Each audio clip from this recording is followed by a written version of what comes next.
اور اس کے بعد علیشا کو مسح کیا گیا اور پھر علیشا کا دور شروع ہوا۔ جب بھی کوئی خادم یا خدمت گزار خوف کھاتا ہے تو اس کی خدمت ختم ہو جاتی ہے۔ اگر وہ ڈر جاتا ہے تو اس کی خدمت ختم ہو جاتی ہے۔ ڈرنا نہیں ہے بلکہ خدا سے رہنمائی لینی ہے، خدا ان کا کلام دیکھنا ہے۔ اگر کوئی گھر خدا کے کلام کے خلاف کوئی کام کروانا چاہتا ہے تو اسے دلیری کے ساتھ کہیے، یہ خدا کا کلام اجازت نہیں دیتا، ہم ایسا نہیں کر سکتے۔ لیکن آج کے دور میں کچھ خادمین ایسا کرتے ہیں، چندہ واوا دینا ہے، یہ دیکھو روپیہ پیسہ واوا ہے، دو تین انہاں دے گھر چوں باہر گئے، خدا دے گھر چ بھی واوا دیندے نے، مان لو انہاں نے اینی کو تے گل ہے۔ لیکن میرے عزیزو، اتنی سی ہی بات آپ کو خدا سے دور کروا دیتی ہے۔ اگر آپ اتنی سی بات میں بھی جیسے کہ ایزبل کرواتی تھی، سوداگروں سے خرید لیا چیزیں اور ان کو اپنے ساتھ ملانے کے لیے، وہ بھی کہتے ہیں سارا سال کاروبار چلتا رہنا، بچے روٹی شوٹی کھان گے، چلو انہی کو مان لینے ہیں۔ خادم بھی ایسا ہی کرتے ہیں، چلو سارا سال چندہ دے دینے خدا دے گھر چے، اینی کو تے گل ہے، اب موقع دے چھڑنے انہوں نے۔ اور کیا ہوتا ہے؟ خدا کی نافرمانی ہو جاتی ہے۔ خدا جسے نہیں چاہتا کہ وہ آگے آئے، روپیہ پیسہ اسے آگے لے آتا ہے۔ میں آپ کو بائبل مقدس میں سے ہی بتاؤں گا، کچھ لوگوں نے کہا رسولوں سے، تمہارے ہاتھ رکھنے سے روح القدس ملتا ہے، روپیہ پیسہ ساڑھے کو لے لو تے یار سانو نہیں اختیار دے دیو، اسی بھی جیدے تے ہاتھ رکھیے کریے انہوں روح القدس مل جائے کرے۔ کیوں؟ باقی ساری مداری اسی کر لینے ہیں، باقی جو ساڑھے کل ہو سکتا ہے نا، اب بیماراں نوں شفا بھی اسی دے لینے ہیں، معجزے بھی چھوٹے موٹے کر لینے ہیں، پر لوکی جدوں اسی جانے ہیں نا، وہ آندے نے پترس راہ جن جو روح القدس دے دیندے نے، یار تواڈے کول نہیں ہوندا، اسی نہیں تواڈے گرجے ہونا۔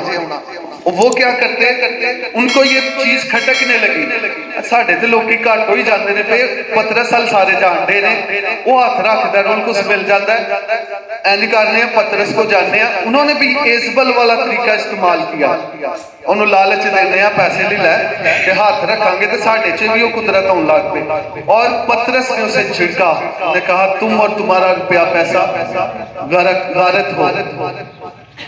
اس نے ان کے روپے پیسے کو ٹھکرا دیا، اس نے کہا روپیہ پیسہ نہیں چاہیے۔ اور یہی بات کا اقرار پترس نے ایک جگہ پر کیا بھی۔ ایک جنم کا لنگڑا ہیکل کے دروازے پر کھڑا تھا، بیٹھا ہوا تھا، اور اس نے پترس کو سے پیسے مانگنا شروع کیے۔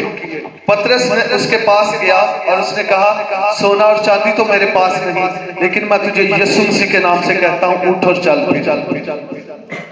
پترس کے پاس سونا چاندی دولت کچھ نہیں تھی، لیکن روح القدس کی قدرت اس کے اندر موجود تھی، اور اس نے اسے اٹھا کھڑا کیا اور اس نے اسے شفا دے دی روح القدس کی قدرت کے وسیلہ سے۔ آج بھی میرے عزیزو کلیسیا کو گمراہ کیا جاتا ہے، کلیسیا کو طرح طرح کے لالچ دیے جاتے ہیں تاکہ کلیسیا پادریاں دے پیچھے لگ جائے۔ کبھی ایسا مت کیجئے گا، کسی انسان کے پیچھے مت لگیے گا۔ آپ کے پاس خدا ان کا زندہ کلام ہے، اس کے پیچھے لگیے گا۔ کیوں؟ یہ آپ کے قدموں کے لیے چراغ ہے، آپ کی راہ کے لیے روشنی ہے۔ یہ جب آپ کی رہنما ہوگی تو رستہ آپ کو صاف نظر آئے گا۔ کدی ویکھیا جب میرا ہو جائے ٹارچ والا بندہ پاویں چھوٹا بچہ ہی ہوئے نا، اسی انہوں آنے اگے اگے ٹور پائی، تو اگے ٹرے گا تو سانو راہ نظر آئے گی۔ کیوں؟ وڈے پھر بزرگ بھی پیچھے ٹرتے نے، رستہ نظر آتا پیا۔ یہ خدا کا کلام ہے۔ اگر کسی شخص کے پاس یہ ہے تو اس کے پیچھے چلنا شروع کر دیجئے۔ اگر کوئی اس کی مخالفت کرتا ہے تو چاہے وہ جتنا بڑا پادری بھی کیوں نہ ہو، وہ کتنا بڑا بھی کیوں نہ ہو، اس کے پیچھے مت چلیے گا۔ کیوں؟ وہ خود بھی اندھیرے میں ہے اور وہ آپ کو بھی اندھیرے میں لے کر چلا جائے گا۔ آج ہوتا کیا ہے، بڑی بڑی عبادات کو دیکھ کر لوگ ان سے متاثر ہو جاتے ہیں۔ انہیں کو لاکھ کو تے بندہ کٹھا کر لیا سی، بڑی وڈی عبادت چے باجی ہوتے چلیے، وہ وڈی عبادت دے چکر چے اپنے خدا دی نافرمانی ہو جاتی ہے۔ دنیا کی شان و شوکت اور چمک دیکھ کر خدا کے کلام کے خلاف چلے جاتے ہیں لوگ۔ اور ہوتا کیا ہے، جو وہ کہتے ہیں وہ کرنا شروع کر دیتے ہیں۔ ہوتا کیا ہے، گڈیاں فری لگیاں نے، اساں کیڑا کولو کچھ لانا ہے، بواں گے ٹر جاواں گے، خیر چلے جاتے ہیں۔ اس کے بعد کیا، وہاں سے کسی بدعت کی تعلیم کو لے لیتے ہیں اور اسی تعلیم کے سبب سے کلیسیاؤں میں بگاڑ پیدا ہوتا ہے۔ میں نے کبھی بھی نہیں دیکھا کہ نجات کے سوا کوئی چیز مفت ملتی ہو۔ بدعتیں بڑی مفت ملتی ہیں، دیگیں بھی پاکی جاتی ہیں، کھانے بھی مل جاتے ہیں، گڈیاں بھی آ گئی ہیں، سارا کچھ تے ہویا کہ بدعتاں شروع ہو جاتی ہیں۔ میں نام نہیں لوں گا، بہت سے ایسے خادم دیکھے ہیں جنہوں نے بسیں بھی لگائیں، کھانے بھی کھلائے، کرسمس ڈنر بھی کروائے، اور بعد میں کیا کیا، بعد چ انہوں نے سونی جی مہم ویکھ کے دوجا ویاہ بھی کر لیا۔ یہ بدعتیں ہیں میرے عزیزوں، ان بدعتوں کے سامنے آپ نے کھڑا ہونا ہے۔ اگر آپ خدا کے کلام کو جانتے ہیں، آپ نے ایسے رہنماؤں کے پیچھے نہیں چلنا جو بائبل مقدس کے الٹ تعلیم دیتے ہیں۔ میں یوحنا کا ذکر یہاں پر ضرور کروں گا، یوحنا جو بپتسمہ دینے والا تھا، وہ خدا کے کلام کے ساتھ کمپرومائز نہیں کرتا تھا۔ ہیرودیاس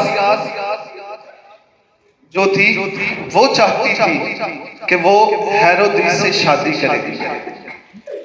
ہیرودیس بادشاہ تھا اور وہ اس کی بابی تھی، لیکن خدا ان کا کلام شریعت میں یہ لکھا ہے کہ تو اپنے بابی کے بدن کو بے پردہ نہ کرنا، اور وہ بابی چاہتی تھی وہ بادشاہ کے ساتھ شادی کر لے اور وہ ملکہ بن جائے۔ یہاں پر بھی ایزبل والا چکر تھا، وہ بھی چاہتی تھی میں یہ عہدہ حاصل کر لوں، پھر جنج میں کہاں کرا گی انجی ہوئے کرے گا، لیکن وہ ڈرتی تھی یوحنا سے۔ کیوں؟ یوحنا یہ کام نہیں کروانے دیتا تھا۔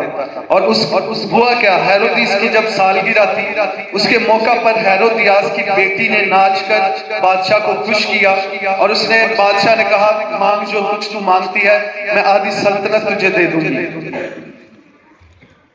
وہ چپکے سے باہر آئی اور اس نے اپنی ماں سے پوچھا، اس نے ہیرودیاس سے کہا کہ کیا مانگوں، بادشاہ نے مجھے یہ کہا ہے۔ اس نے کہا تو یوحنا کا سر مانگ لے۔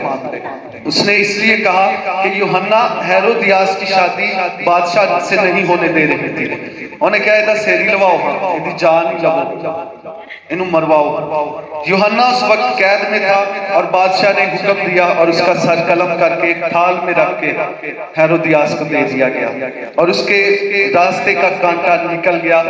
اب جو اس کا دل کرے گا وہ کرے گی۔ ایسا کرتی ہے ایزبل، وہ اپنے رستے سے کانٹوں کو ہٹاتی ہے چاہے انہیں مارنا کیوں نہ پڑ جائے، اور اس کے بعد ہوتا کیا ہے، جو وہ چاہتی تھی وہ اس نے کرنا شروع کر دیا۔ یوحنا کی تعریف اس لیے کر رہا ہوں، یوحنا ایک ایسا مرد خدا تھا، اس نے اپنا سر تو اتروا دیا لیکن اس نے خدا کے کلام کی نافرمانی نہیں کی۔ اسی لیے خدا یسوع مسیح بھی اس کے بارے میں کہتے ہیں کہ جتنے عورت میں سے پیدا ہوئے ہیں یوحنا ان میں سے سب سے افضل ہے۔